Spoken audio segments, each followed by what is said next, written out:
की मारो हाथ जोड़ी निवेदन है कि 25 नवंबर आपनो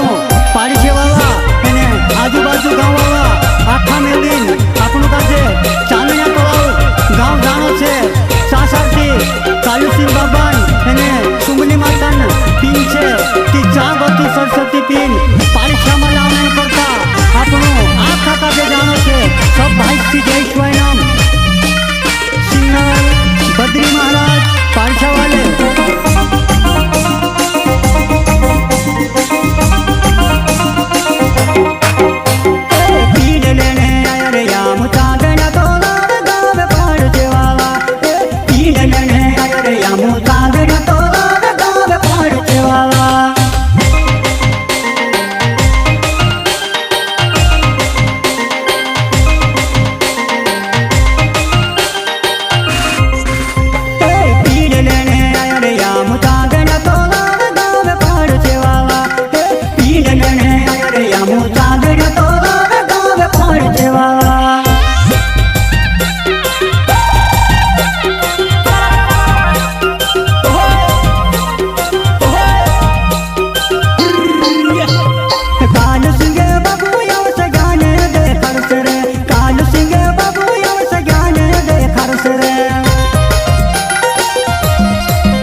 तीन लेने आया रे हमू चांदन तोला गावे पाड़ छे वावा तीन लेने आया रे हमू चांदन तोला गावे पाड़ छे वावा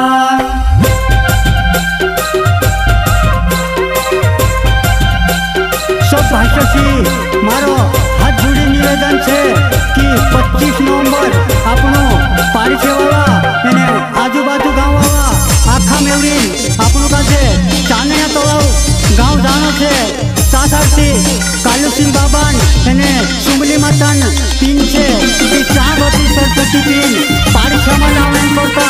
आपनो आखा खाते जानो छे सब भाई श्री जय शिवाय नाम सिंगर बद्री महाराज पालछा वाले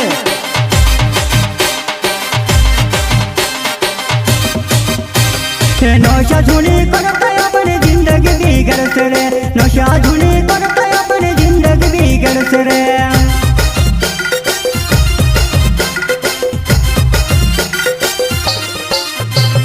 नौशा झूनी करता अपनी जिंदगी बिगड़ से रे नौशा झूनी करता अपनी जिंदगी बिगड़ से रे नौशा झूनी करता अपनी जिंदगी बिगड़ से रे सुमली माता हसी को है रे हमू पाड़ छे वावा सुमली माता हसी को है रे हमू पाड़ छे वावा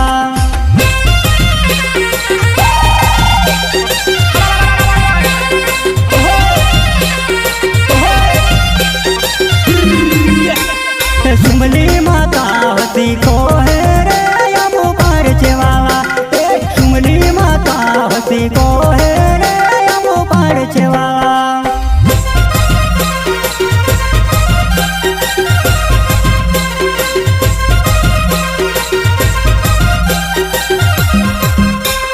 वन सिंह बाबा नया मुझे करा लगाड़ सो वन सिंह बाबा नया मुझे करा लगाड़ सो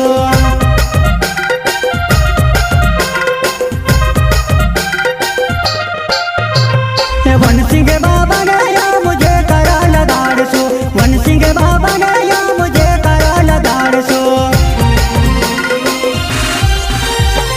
बद्री महाराज गीत गावे रे हमू पाड़ छे वावा बद्री महाराज गीत गावे रे हमू पाड़ छे वावा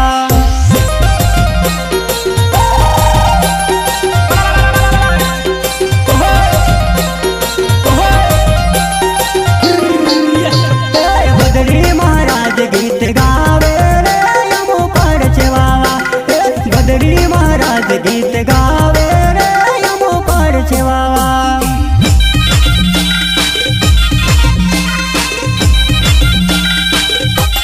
तीन लेने आया रे हमू चांदनिया तोला गावे पाड़ छे वावा तीन लेने आया रे हमू चांदनिया तोला गावे पाड़ छे वावा